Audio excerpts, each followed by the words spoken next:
I'd like to remind everybody about our upcoming field trip to the battlefields.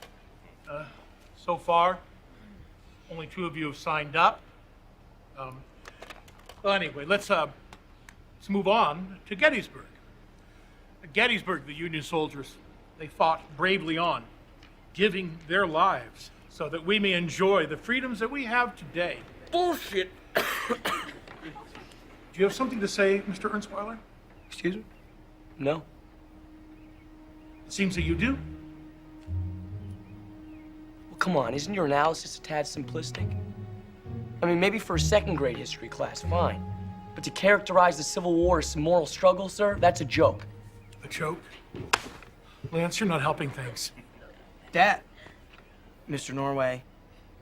Well, we all have our own opinions. Opinions. Soldiers were drafted, and the only ones who didn't have to fight were the ones that could pay their way out. Yes. Why don't you ever talk about the draft riots, huh? Why don't you show slides of the victims tortured and murdered by the bloodthirsty mob that was at those draft riots? How can you teach something that you don't know anything about? Kelly, we have to stop meeting like this. I mean, it's not my fault the teachers here suck.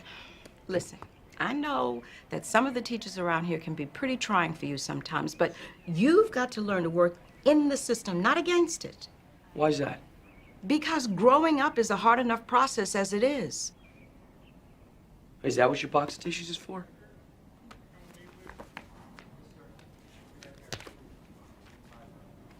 I see you're not going to college next year.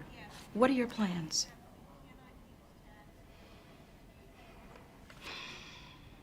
How am I going to get through to you? Well, advertising executives use status and sex to appeal to my demographic.